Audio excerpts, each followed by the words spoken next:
Hello friends, welcome to the my channel look and like. लेकर आए आज का जो विषय है वो है भारतीय संस्कृति के पोषक कैसे बने। ठीक है, बहुत ही अच्छा विषय है क्योंकि इसमें जो महत्वपूर्ण जो बात है वो क्या है, हमारी संस्कृति। देखो, हमारी संस्कृति बचेगी तो क्या हम अपने आप भी क्या है, हमारे संस्कार भी बचेंगे, हमारी पहचान भी बचेगी। नहीं तो अगर हमारी संस्कृति अगर बची नहीं तो हमारे संस्कार भी नहीं बचेंगे और हमारी पहचान भी डूब जाएगी। तो मैं भारतीय जो संस्कृति के ऊपर मैं एक कुछ शब्द बोलना चाहता हूँ, जैसे कि जब दुनिया में, देखो, जब दुनिया में संस्कारों की परिभाषा लिखी जाएगी तो मेरे देश की तस्वीर इनके नज़र में आएगी। क्यों? क्योंकि जो भारतीय संस्कृति है वही क्या है, हमारी पहचान है और हमारे संस्कार है।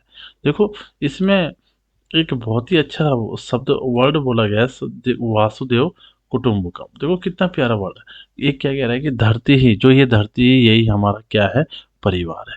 ठीक है, चलते हैं अगले बिंदु की ओर।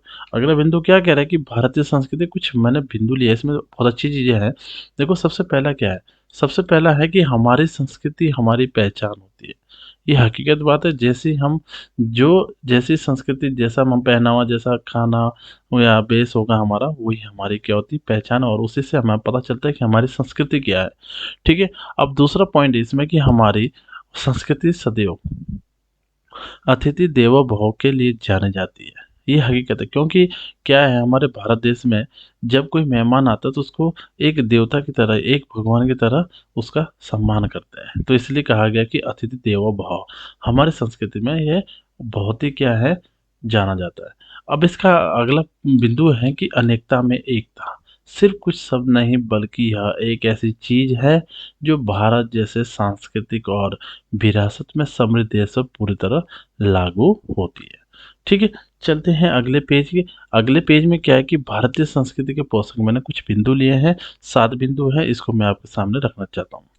ठीक है, सबसे पहला बिंदु है भाषा। अगला बिंदु है वेशभूषा, और फिर है भोजन, और उसके बाद कृषि, फिर खेल, और प्राचीन ग्रंथ, और संगीत। ये कुछ बिंदु हैं, हम इसको आपके सामने रखना चाहता हूँ। सबसे पहले भाषा। देखो, अगर भाषा की बात करते हैं तो भारत की सभी भाषाएं और बोलियां संस्कृति का अहम हिस्सा है। क्यों? क्योंकि सभी धर्मों के पूर्वज पीढ़ियों से अपनी भाषाओं में बोलते आए हैं, लेकिन वर्तमान पीढ़ी है उसमें क्या कहते हैं, धार्मिक कट्टरता के चलते यह छोड़ती जा रही है। भाषा से दूर करने के लिए पहले क्या है, पहले मुगल आए और फिर अंग्रेज आए। ठीक है, फिर पहले मुगलों और फिर अंग्रेजों ने अपनी अपनी भाषाओं को लादा, जिसके चलते भारत की बहुत सी भाषाएं क्या होगी, अपना अस्तित्व खो चुकी है और कुछ खोने के लिए तैयार है। भारत में 121 भाषाएं बोली और समझी जाती है, और भारतीय संविधान में सिर्फ 22 भाषा को मान्यता प्राप्त है।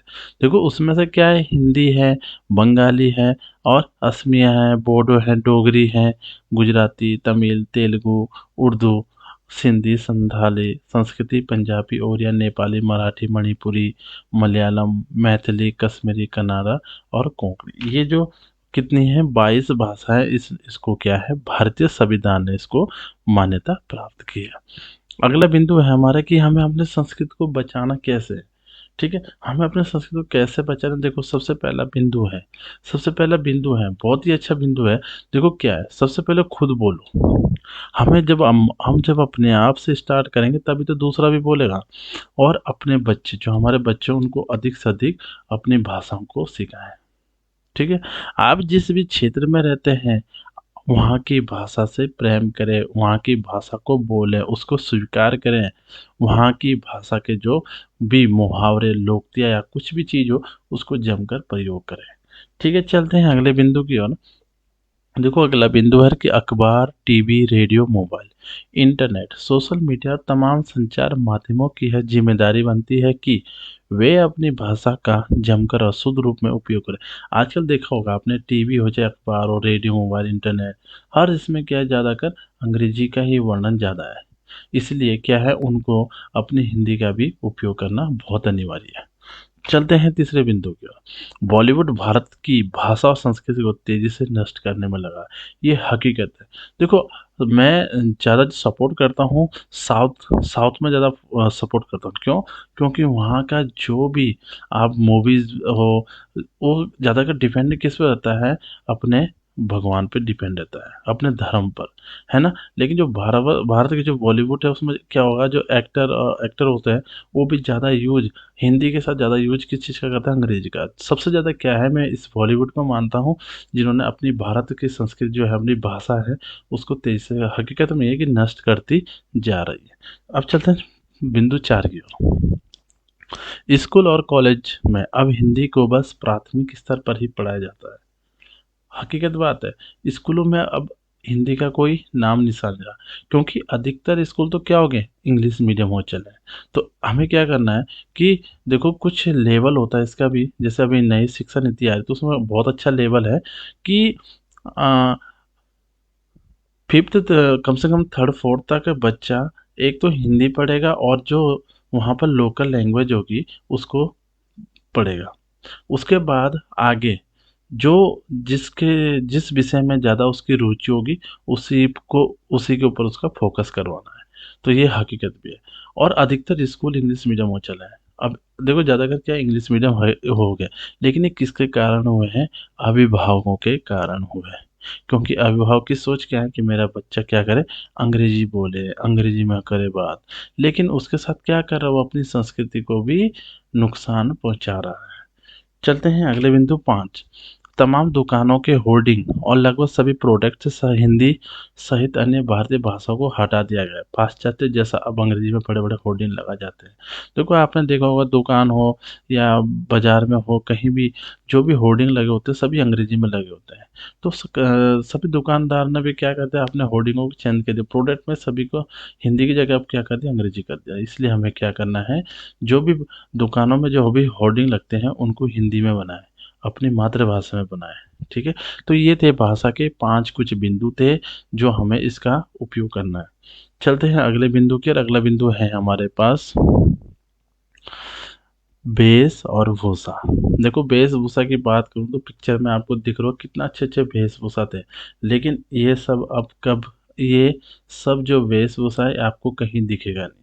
खासकर कहाँ दिखता है, जब कभी पार्टी वगैरह हो तभी उस शादी विवाह में ज़्यादातर ऐसे नहीं दिख ऐसे ये हमें देखने को नहीं मिलता है। देखो वेशभूषा की अगर मैं बात करता हूँ तो हमारा जो पहनावा है हमारे देश की पहचान होती है।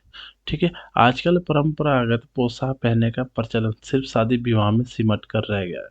त्योहारों में भी अब कम ही देखने को मिलता है। महिलाएं सबसे ज़्यादा क्या है, महिलाओं का पहना तो बहुत तेज़ी से बदलता जा रहा है।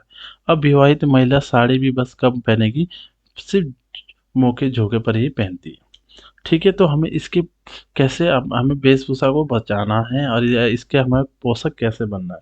तो सबसे पहला देखो इसमें क्या है, सबसे पहले जरूर है कि हम अपने त्योहार या मांगलिक कार्य, विवाह, समाज की बैठक या अन्य समारोह आदि में भारतीय परिधान पहन कर ही जाए।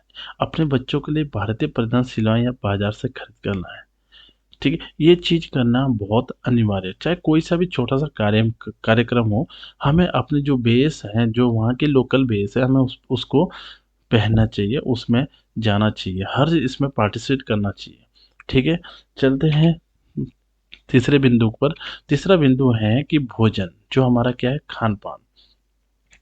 अगर खान-पान की बात करें, तीसरा यह क्या है, संस्कृति का तीसरा अहम हिस्सा है भोजन। देखो आजकल क्या चल रहा है, पिज़्ज़ा, बर्गर, चाइनीज़ खाकर और पेप्सी कोला पीकर खुद को क्या आधुनिक तो घोषित कर रहे हैं, लेकिन आप ये नहीं जानते कि आप इसके साथ क्या कर रहे हैं, अपने स्वास्थ्य और संस्कृति को भी धोखा दे रहे हैं। इससे बीमार हो रहे हैं, इससे बीमारियाँ भी हो रही हैं और हम अपने संस्कृति को भी धोखा दे रहे हैं। तो हमें इससे कैसे बचना है, हमें इसके पोषक कैसे बनना है?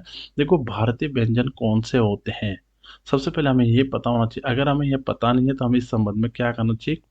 देखो बाजार में किताबें मिलती है और आजकल तो इंटरनेट कितना वो हो गया है कि इस इंटरनेट में इस संबंध में चाहे आप कोई सी भी जानकारी हासिल कर सकते हैं घर बैठे बैठे, और खुद भी खाएं, बनाएं। सबसे पहले क्या है, घर पे बनाएं, खुद खाएं और दूसरों को भी खिलाएं। ऐसा करने से करते रहने से बाजार में क्या होती है, इसकी उपलब्धता बढ़ती है और स्थानीय लोगों को रोजगार भी मिलेगा। अब एक चीज़ है, देसी मसाले खरीदें, खुद उसे पिसवा कर कम से कम 6 माह का स्टोर करेंगे तो आप कम से कम जो नकली मसाले आते हैं उनसे बचे रहेंगे। ये था भोजन के पोषक कैसे बनना है। चलते हैं अगले बिंदु की ओर। अगला बिंदु क्या कह रहा है कि जो हमारे क्या है कृषि है। अगर मैं पिक्चर के माध्यम से देखूं तो देखो पिक्चर में आपको देख रहा है पूरे भारतवर्ष में कृषि की जाती है, लेकिन अब क्या हो गया है, बिल्कुल खत्म हो गया है। तो देखो भारत देश प्राचीन काल से कृषि प्रधान देश रहा है। मात्र 100 वर्ष पहले तक देश में अनगिनत बगीचे और भारतीय वृक्ष हुआ करते थे, लेकिन अब खेत और बगीचे खत्म होते जा रहे हैं। अनाज गेहूं आदि का प्रयोग कर मूल अनाज को लगभग लुप्त कर दिया गया। यह बहुत ही चिंता का विषय है।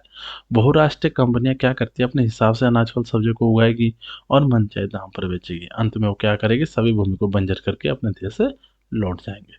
तो देखो इसका हमें उपाय कैसे करना है, हमें इसके पोषक कैसे बनना है। सबसे पहले तो जो खेती है हमारी, उस पे भूमि प्लॉट बनाना बंद करें और बेचना भी क्या करें, बंद कर दें। खेतों में डाले जाने वाले खाद, देखो यूरिया बहुत सारी एक से एक अच्छी, एक से एक क्वालिटी की क्या है यूरिया, लेकिन हमें उसको यूज़ नहीं करना है। हम जो परंपरागत जो भारतीय तरीका था, जो हम पशु पालते थे उनकी जो खाद बनती थी उसको हम क्या करते हैं, खेतों में डालते हैं। तो वो खेती क्या होती थी, उपजाऊ होती थी, और उससे हमारा स्वास्थ्य भी क्या रहता है, सही रहता है। हमारी कृषि भी बची रहती है, खेत भी बचे रहते हैं। और खेतों के पास क्या करो, कुआं तालाब या बावड़ी निर्मित की जाए। शहर की हर कॉलोनी के बगीचों में पीपल, बरगद, नीम, आम, अमरूद, जामुन, अनार आदि, ये पपीता, आंवला, उक्त कुछ पेड़ पौधों को लगाना अनिवार्य कर देना चाहिए। इसी के कारण क्या है, हमारी कृषि बचेगी, नहीं तो हम अपनी कृषि को भी, जो थोड़ी बहुत बची वो भी क्या हो जाएगी, नष्ट हो जाएगी। चलते हैं चौथे बिंदु पर। चौथा बिंदु हमारा क्या कह रहा है, संगीत। देखो संगीत क्या है, अगर संगीत की मैं बात करना चाहता हूँ तो भारतीय शास्त्रीय और लोक नृत्य एवं संगीत को मुगल काल में क्या किया गया, बदला गया। संगीत और वाद्य यंत्र का आविष्कार भारत में ही हुआ है। संगीत का सबसे प्राचीन ग्रंथ सामवेद है। चारों वेद, स्मृति, पुराण और गीता आदि धार्मिक ग्रंथों में धर्म, अर्थ, काम और मोक्ष को साधने के हजारों हजार उपाय बताए गए हैं। इन उपायों में से एक है संगीत। वर्तमान समय में भारतीय संगीत समाप्ति की ओर जा रहा है। भारतीय संगीत तीन प्रकार के, शास्त्रीय संगीत, उपशास्त्रीय संगीत, सुगम संगीत। ठीक है। अब हमें इसके पोषक कैसे बनना है, संगीत के पोषक हमें इस तरीके से बनना है कि आप सबसे पहले तो अपने बच्चों को बॉलीवुड नहीं, भारतीय शास्त्रीय और लोक नृत्य और संगीत की शिक्षा दें। इसकी 100% गारंटी है कि भारतीय नृत्य एवं संगीत से आपके बच्चों के व्यक्तित्व और सेहत का निखार होगा, साथ ही उनका ध्यान इधर उधर नहीं भटकेगा, जिसको लेकर माता पिता अक्सर चिंतित रहते हैं। भारतीय नृत्य और संगीत का जहाँ भी कोई कार्यक्रम आयोजित हो रहा है वहाँ उसे देखने जरूर जाएं। विद्यालय या कॉलेजों अन्य समारोह में लोक नृत्य, लोक संगीत कार्यक्रम आयोजित व प्रतिभाग जरूर करें। ठीक है, इस तरीके से हमारी संस्कृति, जो हमारे संगीत की संस्कृति है वो बच सकती है। चलते हैं अगला बिंदु, छठा बिंदु है हमारे पास भारतीय खेल। देखो भारतीय खेल भी ओलंपिक इतिहास के पहले भारत में भी ओलंपिक होता था, जैसे रथ दौड़, धनुर्विद्या, तलवारबाजी, घुड़सवारी, मल्लयुद्ध, कुश्ती, तैराकी, भाला फेंक, आखेट, हाई जंप आदि खेल शारीरिक क्षमता और कौशल के प्रदर्शित करते थे।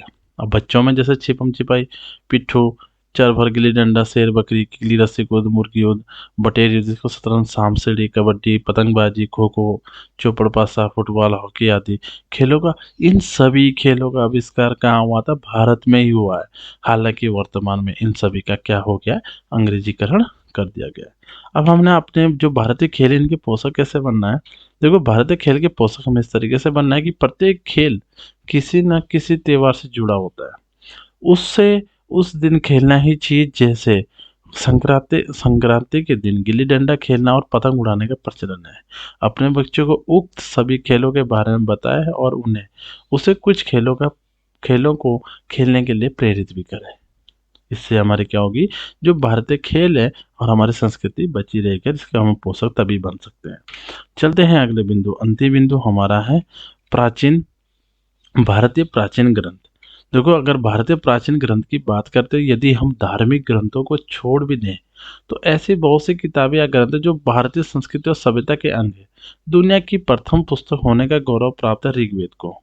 जानकारी हेतु बताते चलें कि संस्कृत महाकाव्य में महाभारत, रघुवंश, रामायण, पद्मगुप्त, रामचरितमानस, रामचंद्रिका आदि महान ग्रंथ लिखे गए। वर्तमान समय में इन सभी से हम क्या हो रहे हैं, अपने ग्रंथों से दूर होते जा रहे हैं। अगर हमें इसको बचाना है, भारतीय प्राचीन ग्रंथ के हमें पोषक किस तरीके से बनना है, तो हमें क्या करना है, बच्चों को सभी तरह का ज्ञान देना चाहिए। बच्चों का मानसिक विकास कहानियाँ, चित्रकथाएं पढ़ने और पहेलियाँ सुलझाने के साथ ही माता पिता और शिक्षक से बेझिझक बातचीत करने से बढ़ता है। विद्यालय में गीता के साथ अन्य ग्रंथ का शिक्षण भी अनिवार्य है, जिससे हम अपने प्राचीन ग्रंथों से दूर ना हो सके। तो ये थे कुछ 7 बिंदु, और ध्यान रहे कि आपने क्या करना है, इसके ऊपर थोड़ा विचार भी करना है, समझना भी है। ठीक है? तो आज के लिए इतना ही। So thank you so much. Okay, bye.